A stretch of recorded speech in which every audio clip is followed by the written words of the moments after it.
Saludos amigos, bienvenidos nuevamente al debate de la semana. En la noche de hoy cuento con la presencia de un economista, quien es a la vez directivo o dirigente del Partido de la Liberación Dominicana, el licenciado Melanio Paredes, y dos conocidos abogados, los doctores Tiago Marrero y Cándido Simón. Y los he invitado para hablar sobre un tema que está acaparando desde hace varios días la atención de los medios de comunicación y las redes, por supuesto. Se trata de la inconformidad que existe con relación a la forma en que se comportan muchos miembros del Congreso de la República, lo que ha planteado la posibilidad de que en algún momento se discuta si conviene seguir teniendo un Congreso bicameral o debemos ir al modelo unicameral. Caballero, gracias por aceptar nuestra invitación. Buenas noches. ¿Entra en la naturaleza y en la cultura política dominicana un Congreso diferente, con una estructura diferente al que hemos tenido hasta ahora? Por las edades yo pienso que le toca a Melanio. Bueno, es un tema que no hay una posición así, digamos, determinante si uno ve la tendencia en la región o la tendencia en el mundo. En el siglo XIX era como una bola de ping-pong. En la Constitución de San Cristóbal se estableció el Congreso bicameral, pero en el 1854 lo cambiaron a unicameral. En el 65 se volvió a cambiar y estuvimos así hasta el 1908, a partir de lo cual tenemos el Congreso con la Cámara de Diputados y el Senado de la República. La democracia es una construcción permanente y tiene un costo. Y yo pienso que en esto siempre tenemos que buscar los balances. Generalmente se ha dicho que el Senado representa el sector conservador. Por ejemplo, el doctor Balaguer decía que no gobernaba sin tener el control del Senado. Claro que en ese momento el Senado lo era todo en términos, por ejemplo, de la administración de justicia. Entonces, en ese contexto, habría que pensar desde la posición de un ejecutivo que era necesario tener ese control del Senado. El Senado es nuestra Cámara de Lores, ¿no? Así es. Consejo Conservador. Y en el caso de la Cámara de Diputados, pues la representación es mucho más amplia, por su número, por su propia expresión, es una fracción de la población, mientras que los senadores son escogidos del número de uno por provincia. Entonces todo esto yo pienso que es lo que hay que poner sobre el tapete para que no caigamos en aquello de que nos salga más cara la cura que la enfermedad. Realmente los problemas que padece nuestro Congreso son propios de la democracia dominicana, de su falta de institucionalidad, de que los actores no siempre son los mejores, no son lo que debía escoger la población, y ahí está todo el problema del sistema clientelar. De manera que para mí no es determinante, no es un problema de vida o muerte de que tengamos una nación con un Congreso unicameral o bicameral. En América Latina está 56-44, más o menos. Hay una tendencia en que los estados federados, los estados más grandes, Brasil, México, Argentina, van al Congreso bicameral. Los más pequeños, excepto Uruguay, por ejemplo, se van con los congresos unicameral. Aquí hay para escoger y dejar. Pero en definitiva, yo creo que lo que hay que ver es un tema de balance y contrabalance, y desde ese punto de vista yo optaría por mantener el sistema bicameral. ¿Qué opinan ustedes como abogados? Sigo en orden de jerarquía. Bueno, buenas noches en realidad, muchas gracias Cándido, muchas gracias Melanio. Realmente lo que tenemos que cuestionarnos con relación a si bicameralismo o unicameralismo es cómo podemos mejorar la representatividad y cómo podemos mejorar la calidad de la democracia dominicana. Y al final, evidentemente, tenemos que pensar también desde el punto de vista del territorio. ¿Qué somos? ¿Cómo tenemos nuestro territorio organizado? Si de la forma en la que lo tenemos organizado propicia a que la dinámica de un bicameralismo tenga sentido. Y eso lo digo porque recordemos que primero somos un territorio pequeño, que además de ser pequeño, porque podemos ser pequeños pero tener diversos estados, somos un estado unitario. Y que nos organizamos a través de provincias y regiones, dice la Constitución, pero en el fondo, desde el punto de vista administrativo, nos organizamos a través de municipios, que es lo que verdaderamente vale, porque la administración local es lo que está presente. Así que la idea primera que tenemos que hacernos es la representatividad en el Congreso, en ocasión de una bicameralidad, de verdad funge, digamos, una función que mejora nuestra democracia o no. La tendencia mundial es en realidad de tener un Congreso unicameral, sin importar el tipo de poder ejecutivo que tengamos. Puede ser a través de un sistema presidencialista, semipresidencialista, parlamentario. Eso al fin y al cabo da igual. Lo que realmente se pregunta y la razón por la cual se ha optado en gran medida por el unicameralismo es por la ventaja que este tiene frente al bicameralismo. La primera ventaja es que hay una mayor representatividad de las personas, es decir, porque el promedio normal es 56.000 habitantes aproximadamente por cada representante. En ese sentido, en cuanto al número de representantes que tenemos, si los ponemos en total, los 222 representantes, tanto los 32 senadores como los 190 diputados que tenemos, más o menos cuando hacemos el cálculo estamos dentro del margen mundial de lo que sería un representante por cada 56. Sí, pero la tendencia a fragmentar políticamente el territorio nacional hace que siga hipertrofiándose el Congreso de la República. Claro, ¿no? pero precisamente por eso, la idea del territorio, y si finalmente tiene una función sencilla y digamos dinámica con relación a la Constitución Dominicana y la forma en que queremos organizarnos democráticamente, es lo que nos llama la atención de si con la bicameralidad de verdad se puede lograr que el principio democrático establecido en nuestra Constitución sea lo más cercano al ciudadano. Y por eso digo, la unicameralidad tiene la ventaja de que ayuda a aumentar la representatividad. Los senadores, al fin y al cabo, como representan a las provincias, en el fondo no están representando a nadie. Ese es el tema, en el fondo esa es la situación. Todos sabemos aquí muy bien que hay senadores que realmente después que lo eligen senadores jamás pasan por algunos parajes, jamás pasan por algunos municipios y se olvidan de que existe realmente su provincia. Entonces, sin embargo son reelectos. Y sin embargo son reelectos porque precisamente por las disparidades en las poblaciones, en las diferentes provincias, los municipios, que es donde está la mayoría de las personas, en los municipios sobre todo que son mínimamente urbanos, son los que terminan eligiendo o decidiendo al senador. Y tenemos un senador que se supone que representa a toda la provincia, pero al fin y al cabo no es cierto en la práctica. Entonces parecería que se hace necesario cambiar esa estructura, ¿no? Mira, buenas noches. Yo voy a ser justo y bastante crudo. Justo en el sentido de que tengo muchos legisladores amigos de hace muchísimo tiempo y asesoro a varios sin cobrar, porque yo no soy asesor. Entonces estigmatizan a uno porque cobre asesorando. Por eso no. Además son amigos. Y me consta que trabajan bastante.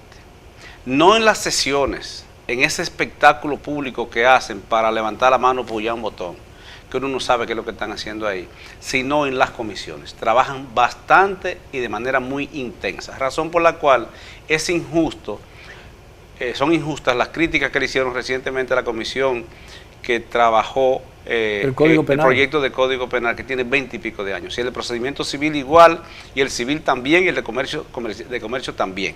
Tú lo sumas, tienen 80 años entre los tres, entre los cuatro. Pero eso se propuso en gestión de Leonel Fernández y andan rodando todavía por ahí.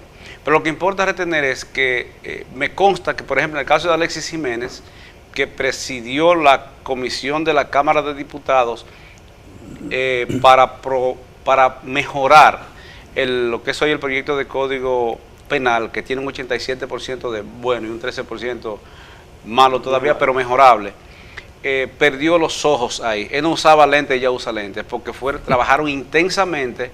Y el hecho de que fueran a un hotel recientemente, por Dios, pero señor, un fin de semana, era trabajando, y me consta, no porque trabajé ahí, porque ellos no han querido recabar la opinión de los que trabajamos derecho penal, y estudiamos derecho penal, impartimos docencia y lo practicamos a diario en justicia penal. No sé por qué no nos han convocado, pero yo me introduje en una intervención pública y me consta el costo de usted trabajar un fin de semana y por qué se van a un hotel. Es que allí usted se concentra y traen un producto. En el proyecto, cuando se trabajaba en el proyecto de código, preproyecto de Código Procesal Penal, Félix Olivares, Ramón Núñez, José Alberto Cruzeta, coordinado por Eduardo Jorge Prat y yo, fuimos varios fines de semana a trabajar en lo que es hoy el Código Procesal Penal. Y ¿sabe qué hizo Pijmos en esa ocasión? Que rentó 2 habitaciones en el Hotel Lina, Barceló Lina, y trabajábamos todos los fines de semana ahí. ¿Por qué? Porque nos concentrábamos y trabajábamos con más eficiencia. Ahora bien, Miguel, yo pienso que hay demasiada gente ahí. Óigame, 220 personas. Para usted aprobar un proyecto de ley pasar un proyecto de ley tan trascendente como el Código Bueno, Penal. 220 personas distribuidas entre las dos cámaras. Con la particularidad, Miguel, de que para usted ser diputado o senador tiene que ser multimillonario, porque invierten 20, 30, 40, 50 millones de pesos. Entonces, después, compréndanlos cuando ellos no quieren desprenderse del barrilito y de las exoneraciones, porque para usted sacar el dinero que cuesta ser diputado o senador, para después representar lo que diga el partido, no la gente que votó por ti, porque hay una representatividad, dejémonos de pendejada. Hay muchísima gente dueño de banca, que le llaman banqueros ahora, yo no sé si Alejandro Grullón se sentirá bien, cuando le llaman banquero a un dueño de una rifa de guantes. Pero lo respeto. Será en el más allá, ¿no? Pero lo respeto. Para elegir dueños, empresarios del transporte, que se hacen denominar como sindicalistas. Ahora, todo eso entonces, Miguel, ¿cuál es el punto? No representan a la gente. Bueno, o sea, es una representación. ¿Para qué tanta gente que al final hace lo que diga el partido? Bueno, una de las quejas que se ha podido observar en la población dominicana no está solamente relacionada con los barrilitos, con las canonjías, con los privilegios especiales que ellos se auto-otorgan, sino también por el hecho de que esa hipertrofia, se ha ido hipertrofiando el Congreso y ya tiene un costo muy elevado para una nación y se debe buscar la manera de relacionar ese costo con los resultados y los beneficios que le brinda al país. 230 representantes. ¿Y lo de Parlacén? Más lo del Parlacén. Porque Danilo, Leonel y Margarita son miembros, son legisladores también. La pregunta básica es, ¿no podríamos tener un Congreso más eficiente, a un menor costo, con menos gente? No, está bien. Okay, mira, realmente yo le tomo la palabra a lo que dijo Melanio, y tiene que ver precisamente con que la democracia cuesta dinero. Pero eso no es democracia. Pero la democracia cuesta dinero. Discúlpeme, pero eso no es democracia. Pero la democracia cuesta dinero. Porque la democracia es gobernar para la gente y no lo hacen. En una cantidad importante. Bueno, pero la democracia cuesta dinero, sí, pero no es una mercancía. ¿No? Es una democracia de electoral. Ahí se democracia, pero en la práctica, discúlpeme que te diga, en la práctica, en la ejecución, no legislan para la gente que votaron para ellos. Y además, la función principal de un legislador es legislar y supervisar. Fiscalizar, sí. Fiscalizar. La pregunta es, ¿cuál es el producto que presentan? Además de luchar por razones sociales, porque le den exoneraciones, bueno, que las venden. Yo lo que pasa es que creo que Cándido está trayendo un tema que no tiene que ver técnicamente con lo que es el bicameralismo ni el bicameralismo. Lo digo por lo siguiente, porque lo que él está hablando es de la calidad de la representación. No, y de la cantidad. Pero aquí vengo. Una diferencia muy importante entre unicameralismo y bicameralismo es que a través del unicameralismo se garantiza mayor eficiencia de la gestión legislativa. Es decir, por ejemplo, tenemos aquí en el caso particular, como usted dice, el Código Civil, el proyecto del Código Civil, que tiene, desde que yo era estudiante de Derecho, sí, antes estaba eso ahí, el proyecto del Código Penal, que todavía tenemos, ¿verdad?, más de 20 años discutiéndolo, y ahora mismo hay una parte que... No, la sensación es que por el aborto, el Código va a abortar. Va a ser abortado. Entonces, precisamente por esa situación y dada la calidad de nuestros representantes, que es lo que hace mucha referencia a Cándido, efectivamente, quizás si hubiésemos tenido un Congreso unicameral, eso es una ventaja y al mismo tiempo una desventaja, porque la ventaja que tiene el bicameralismo es que como todo se sopesa más, todo es mucho más lento, se duplica el gasto en cuanto a las comisiones, porque ya no hay dos comisiones de Hacienda, la Comisión de Hacienda de la Cámara de Diputados y la Comisión de Hacienda del Senado. Entonces, a veces hay una tercera, bicameral. La bicameral también, está la Comisión de Hacienda bicameral y todos los asesores a su alrededor, pero eso permite que se supese. Y las comisiones especiales. Cuando suceden cosas como lo que pasó la semana anterior, que tenía que ver con los senadores y el proyecto loco de quitar todas las exoneraciones sin ningún tipo de análisis económico del derecho de lo que eso significaba, ahí uno se sentiría un poquito más tranquilo. Bueno, ahora, el bicameralismo ayuda a frenar ese tipo de excesos. Ahora, hay una cosa que a mí me resulta muy difícil entender, ¿no? Los diputados tienen y los senadores tienen un salario. Y tienen un salario y tienen otros beneficios para legislar, porque su función es legislar y son electos para que legislen. ¿Por qué entonces, cuando van a una comisión que se supone que se designa para poder facilitar la función de legislar, tienen que recibir una compensación adicional como dieta por pertenecer a una comisión? Mira, ahí está el tema, por eso yo no quiero irme por las ramas. Vamos al meollo. Lo sustantivo de esto es el modelo de democracia que tenemos. Es la forma de elección, la forma de representación, el financiamiento, cómo estos actores acceden al Congreso Nacional. O sea, El costo de eso. el costo de eso. Y el origen de esos cuartos. Entonces, es Me por pasé. ahí, es por ahí. Yo incluso Óyeme. he comulgado con la idea que presentó la Junta Central Electoral de crear el Ministerio Público para la persecución del delito electoral. Eso es fundamental. Sin eso, la ley de partido y la ley electoral quedan cojas, porque la propia ley electoral establece una serie de penalidades que tienen que ser especializadas para darle Y seguimiento. para eso no están el Ministerio Público.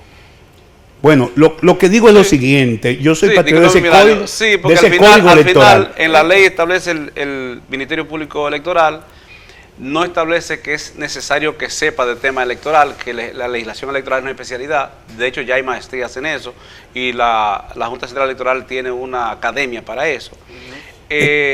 Un representante del Ministerio Público, del mismo Ministerio Público. Por ejemplo, ahora es Gisela Cueto, que es Procuradora General de la República Adjunta. O sea, con la particularidad, Melanio, discúlpame, que no se procesa en el curso de los 4 años, sino en ocasión de las elecciones. Pero esa figura, pero la creación de esa figura no resulta una adición innecesaria. Sí. No, lo que ocurre es que estamos hablando de un tipo de delito muy especializado, muy focalizado y que tiene que ver con todo el tema de la relación de poder. Entonces, cuando se aprobó la ley y se penalizaba, si se descubre que compra cédula, que tal cosa, pero no había un régimen de consecuencias. Y aquí siempre hemos hablado de la necesidad de ese régimen de consecuencias. Entonces, para mí tenemos que hacer toda una autopsia, o como le llaman, necrosia, de lo que han sido las taras, las debilidades de nuestra democracia, y sobre esa base entonces poder legislar. Cuando tú dices el tema de la dieta, es que se legisla en provecho propio. Entonces tendría que establecerse algún mecanismo para evitar que, dada el establecimiento de un salario que se ha convenido, que está en el presupuesto, entonces se pueda sobrelegislar o legislar en provecho propio. Ahora, las malas prácticas, legislativas, por ejemplo, hacen infuncionar las mejores leyes. Por ejemplo, el sistema de seguridad social. El Congreso de la República lo aprobó y le dio sobre la base de 2 conceptos: la universalidad del sistema y la obligatoriedad. Es decir, todos los ciudadanos dominicanos, no importa su categoría, estaban obligados a pertenecer a ese sistema obligatoriamente. Sin embargo, el Congreso, que lo aprobó así, se eximió de esa obligación y creó su propio esquema. Ahí está el eso problema es violar. de interés, exactamente. Más que eso, ahí hay una violación de la ley. Sí. Sin embargo, no solamente son los congresistas, No, es la Universidad Junta Autónoma de Central, Venezuela, las Fuerzas Armadas, la Junta Central Electoral. Es que nosotros no queremos acogernos. Hablamos de equidad, hablamos de igualdad, pero mentira. En el fondo. Discúlpame, Milanio, ¿tú sabes qué hacen los legisladores? Que la misma ley que establece un porcentaje del presupuesto nacional para el sector justicia, que incluye jueces y Ministerio Público, esa misma ley, en el mismo artículo, en el artículo anterior, establece un porcentaje de presupuesto para los legisladores, para la legislatura. Y resulta que ellos se aprueban el porcentaje que les corresponde, pero no lo aprueban. Y es por ley. Y mira, a propósito. Y entonces, oye, esta sí es buena. Oiga qué belleza de ley.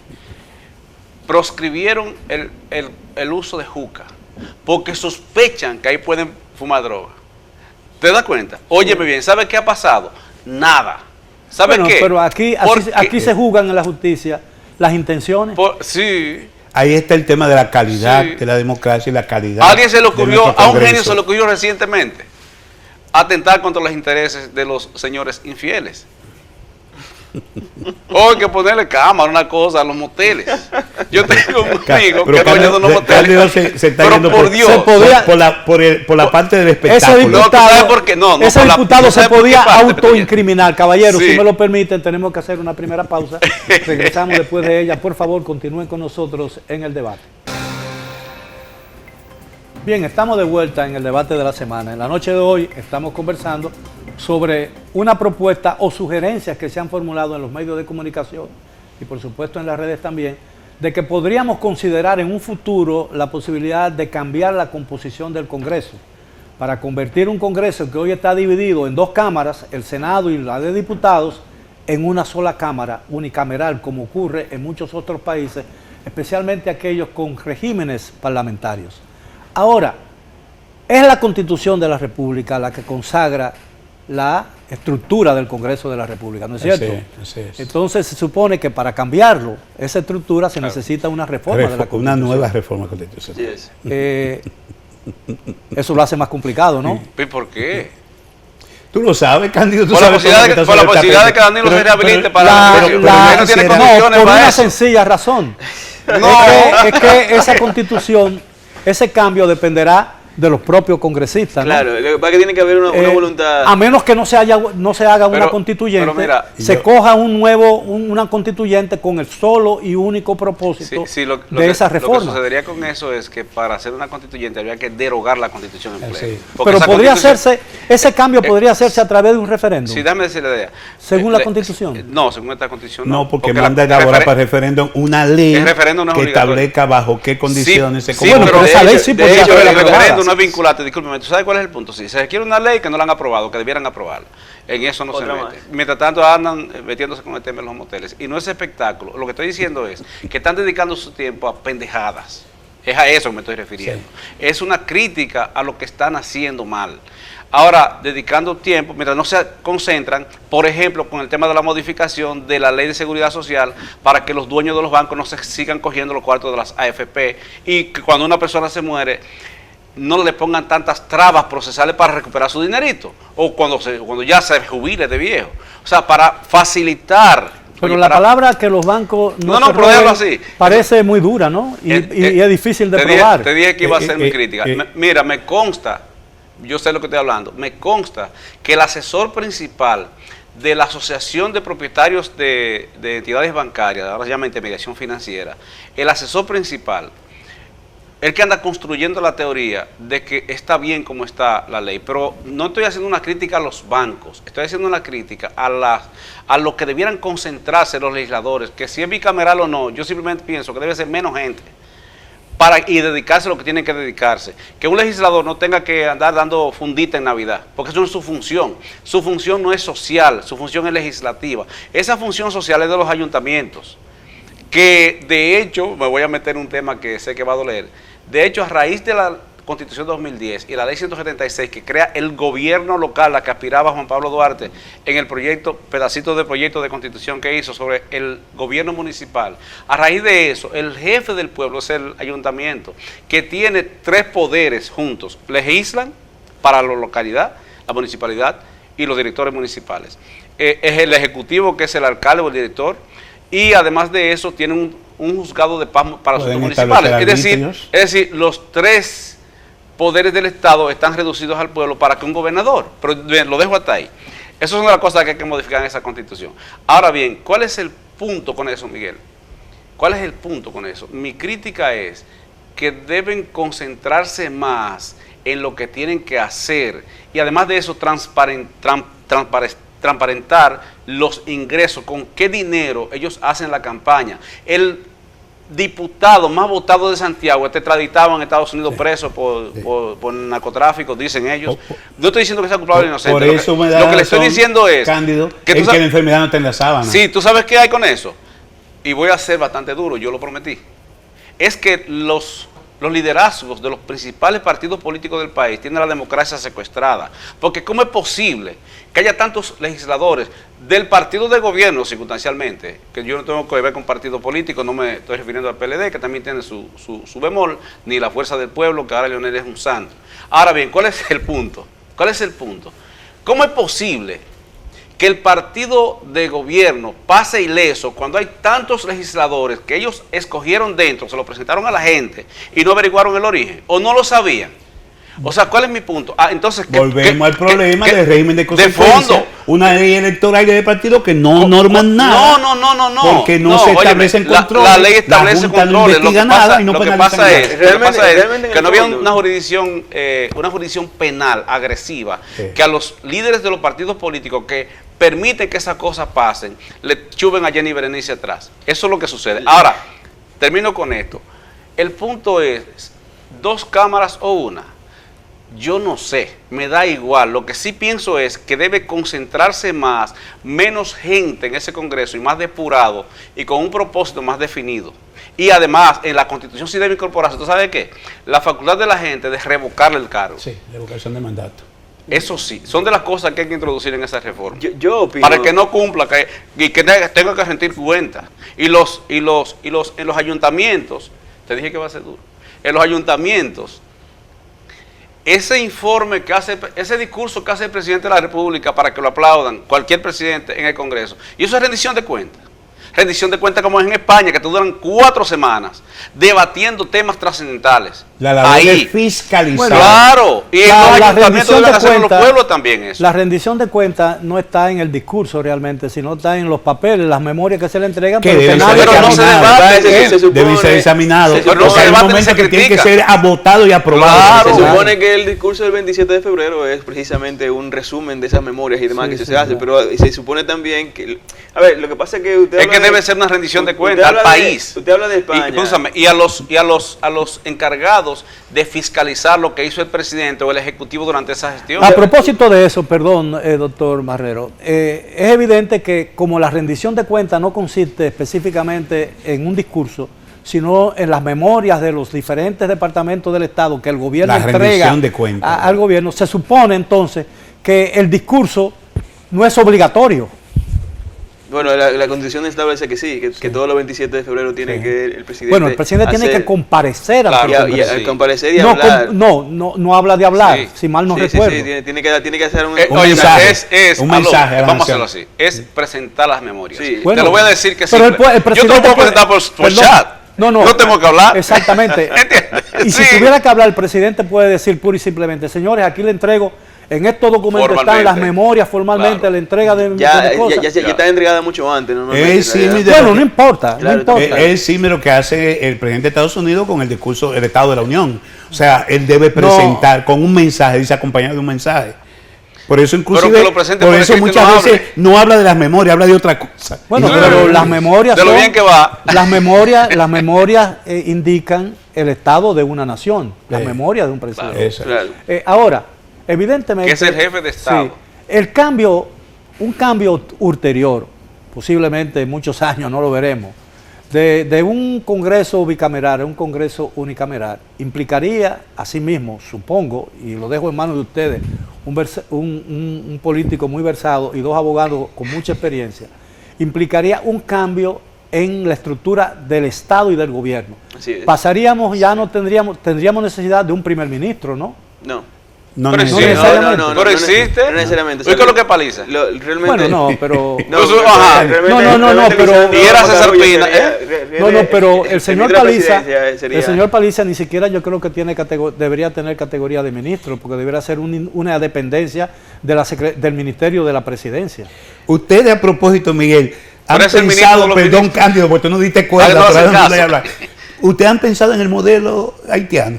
El modelo parlamentario haitiano. Jamás en la Y vida. es una caricatura, Jamás señores. en la vida. Es No, que, no, es que no. ¿Y los cuál es el modelo? modelos, ¿Y cuál es el modelo? los modelos tienen que Presidencial ser una parlamentario. expresión, una expresión de la consistencia, la cohesión, de la solidez de las instituciones de un Estado. Yo le dije a ustedes Y ahorita... tienen que responder, perdón, tienen que responder a eso. Yo insisto, tendríamos que ver cuál es el modelo de democracia que tenemos y se corresponde con el tipo de Estado que tenemos. Si esos representantes que van al Congreso efectivamente representan los diferentes sectores nacionales. pero ¿Cómo una de se las escogen? quejas- Por ejemplo, está el tema de las listas uninominales y las listas plurinominales. Preferenciales. Hay quienes Pero- defienden, perdón, esto es importante, lo de las listas plurinominales, porque eso permitiría que tipo como tú, un académico, un Cándido Simón, pueda ser electo al Congreso sin que necesariamente sea apalancado por el clientelismo. Porque Ahora- si hay una lista que presenten los partidos y quieres prestigiar esa lista, por ejemplo, en el Distrito Nacional, la circunscripción 1, y te presenta un militante, pero te presenta un Pero profesional de fuste.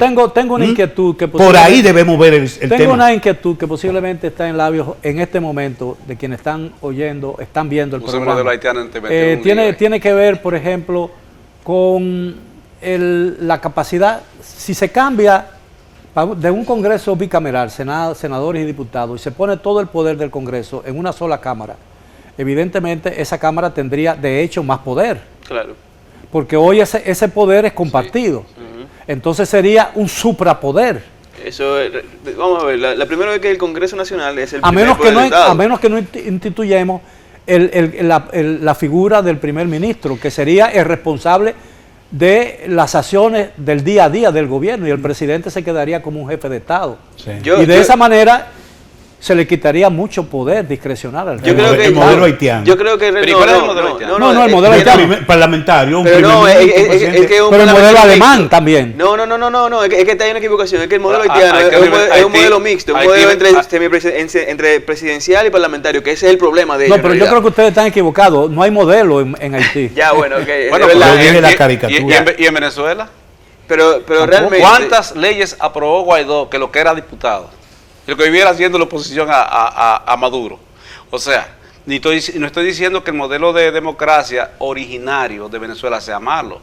De hecho, era un referente para América Latina. El único estado federal que tiene Congreso unicameral, el único. Sí, ahora la crisis política y de todos los sentidos de Haití no puede servirnos como un referente coyuntural, del mismo No, modo pero que lo que quiero Venezuela.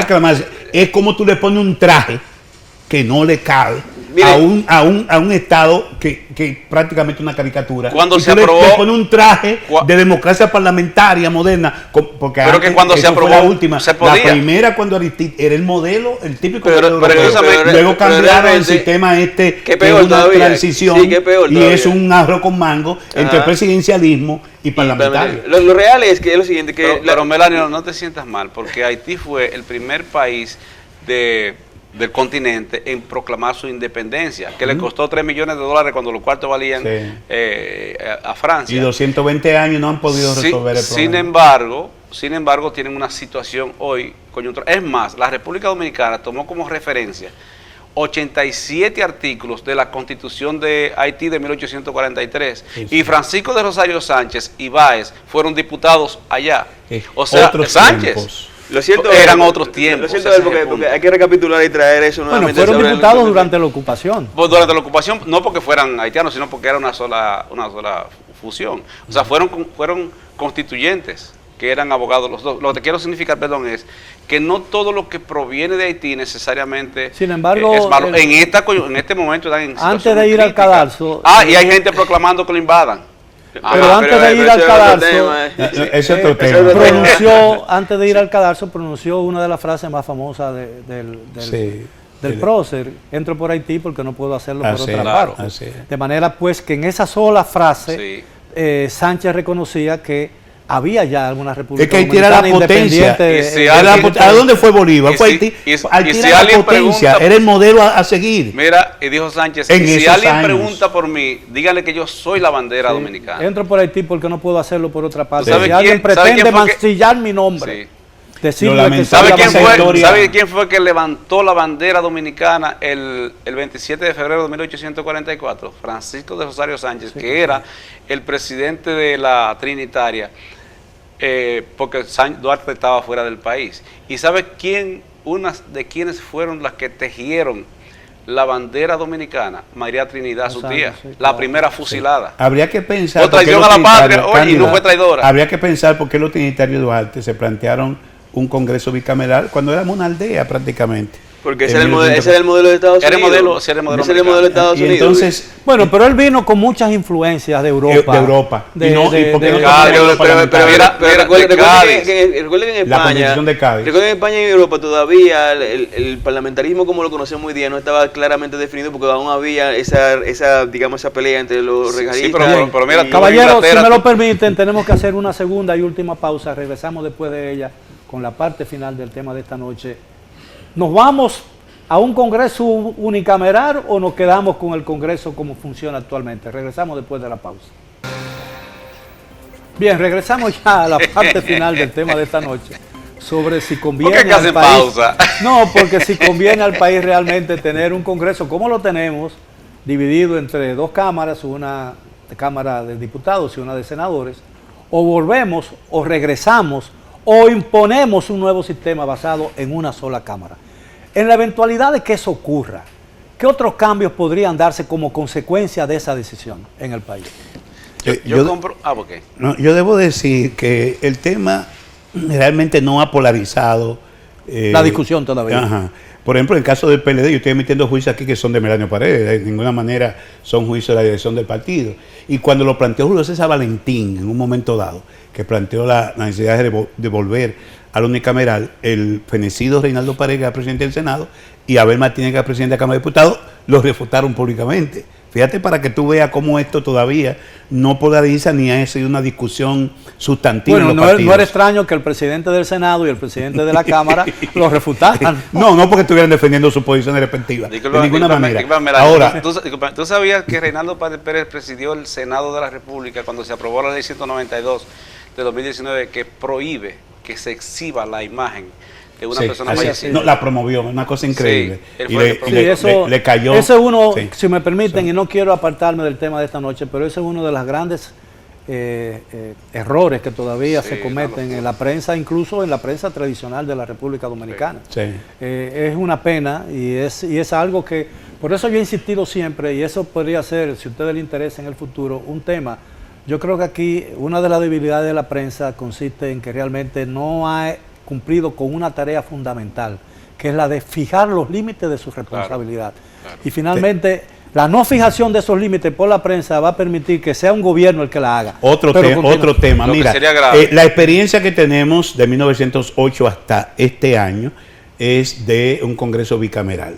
Si se pudiera, si retomáramos el concepto de Congreso unicameral, habría que ver el tema del veto, la capacidad de veto del Ejecutivo, los contrapesos. Bueno, en la Constitución no establece esa figura, sino habla de observación, que es lo mismo. Observación que se convierte en veto cuando la Cámara no se ponen de acuerdo y les rechazan, que es lo que pasó con el Código Penal. La reforma del Ese Código Penal que Danilo observó debía estar vigente, y mira, porque la Cámara no se pusieron de acuerdo, pero ya es otro tema, otro debate interesante. La reforma y para no darle más, bueno, pero el Tribunal Constitucional entonces podría declarar inconstitucional la discusión sobre el tema. No, podría declarar válido el código que observó Danilo Medina. Claro. Pero es otra discusión. Entonces, porque tengo entendido, si mal no recuerdo, si mal no recuerdo, tengo entendido que un segundo rechazo a una observación presidencial equivale a la promulgación de facto de la ley, ¿no?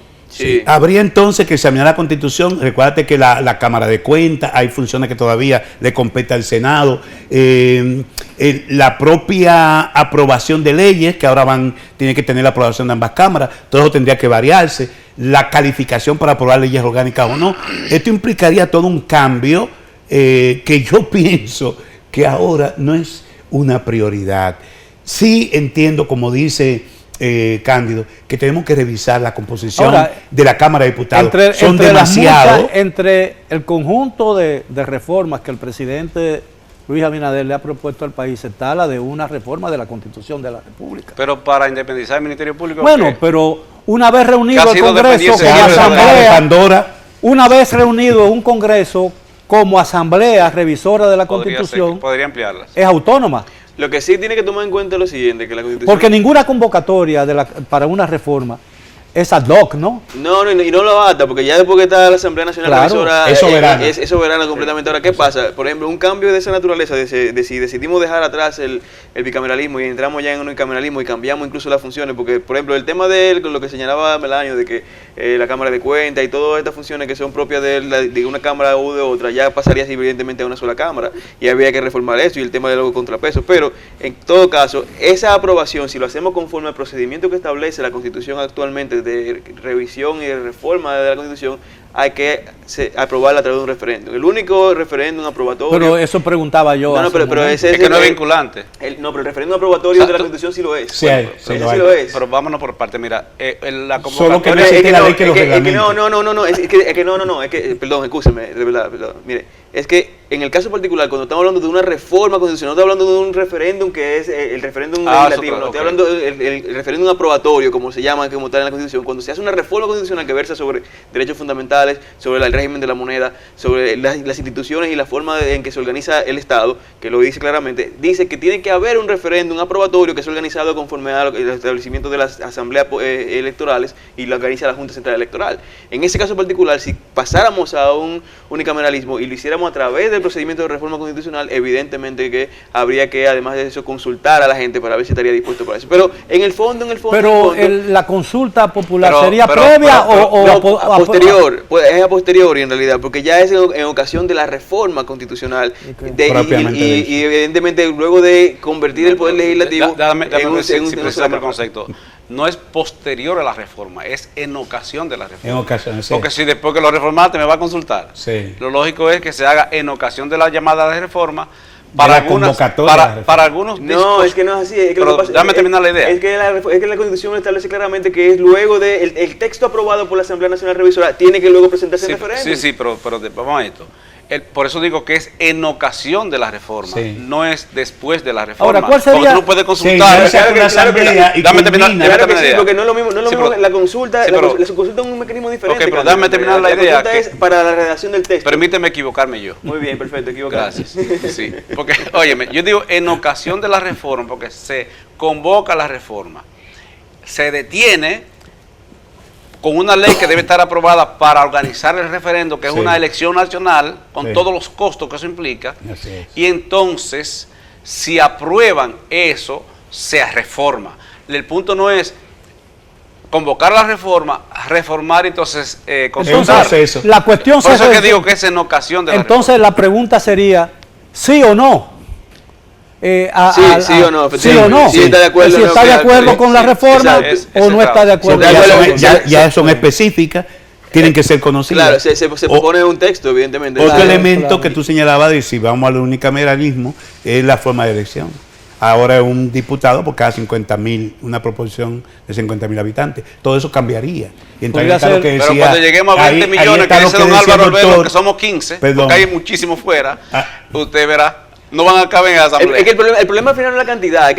Yo ahí concuerdo con Cándido y en parte con Melanio. El problema no es la calidad, sino estamos hablando de lo que dije desde un primer momento, es la calidad de nuestros representantes. ¿Cómo variamos eso?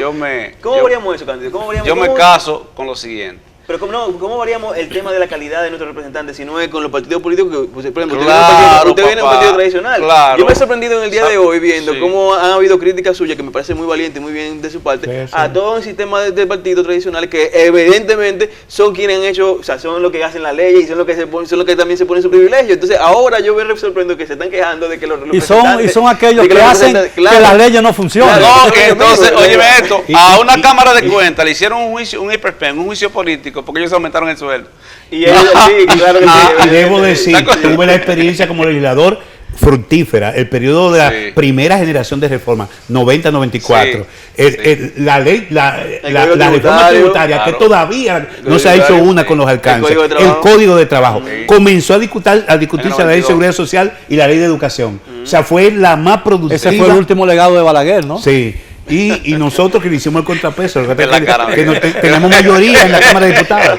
Éramos pero es cierto, es una realidad. Es una realidad. Todos los economistas reconocen que esa reforma ha sido la reforma más funcional de todas. Balaguer fue un gran ecologista y un gran constructor de cementerios. Y además ya no tenía que pensar en que los cementerios si le afectaba o no. Si poner impuestos a los empresarios no le afectaba. Ya el hombre. Ahora, mira, señores, yo me caso. Yo me caso por lo siguiente. Bicameral o no me da igual. Lo que sí es que pienso que debemos tomar como referente a Italia, que acaba de sacar 120, de común acuerdo de todos los partidos, acaban de sacar del Congreso 125 legisladores y muchísimos ministros. Menos gente, dividido en dos, me da igual. Ahora, más calidad de contenido. Y menos gente, y más fácil llegar a un consenso. Y un sistema y más fácil llegar a arribar un acuerdo. Un sistema de pero más poder también para esa persona. Sí, más concentración de poder. Y donde tú me dejas, Cándido, la participación. Porque se ha dicho que tenemos que ir de un sistema representativo a un sistema de participación. ¿Dónde me dejas la participación? Yo no tengo contradicción. Si me permite terminar la idea, yo soy pero está bien, pero después permíteme decir una contradicción interesante. Mira, me caso por cualquiera de los dos modelos, bicameral o unicameral. A lo que sí pienso que debe haber menos gente, de más calidad y de mejor contenido y con una obligación de rendir cuentas en tiempo real de su servicio y que la gente que votó por él tenga la facultad de revocar el mandato si no pasan la prueba. Pero a su vez, el sistema de elección, de preselección o preselección dentro de los partidos políticos y consecuentemente de presentación de la planilla de la gente debe ser supervisado previamente por todos los organismos de investigación de orígenes de dineros ilícitos, de bienes mal habidos y de malas conductas. Y con un código electoral que tenga un régimen de consecuencias. Claro, o sea, simple y llanamente con eso yo pienso que resolveríamos el tema. Me parece que 220 personas de sitios diferentes, intereses diferentes y líneas partidarias diferentes, más lo del Parlacén. ¿Qué es lo que hace el Parlacén? ¿Cuál sería? Nadie ha descifrado ese enigma. Nadie ha descifrado ese enigma. Ahora, en el caso hipotético de que fuera necesario ir a un Congreso unicameral, ¿cuál sería la matrícula correcta para una población como la nuestra? Es que lo que pasa, mire, yo 150. Hay 158 municipios, por ahí tú puedes un poco, aunque están hablando de desguazar otra vez las provincias de Santo Domingo. Es que al final, que el proyecto no iba a darle la vuelta a la capital. Yo escuchando a Cándido, realmente por eso digo, mira, creo que hay una contradicción interesante en el argumento que dicen, porque dicen, bueno, necesitamos más calidad, pero parte de una realidad que no es cierta.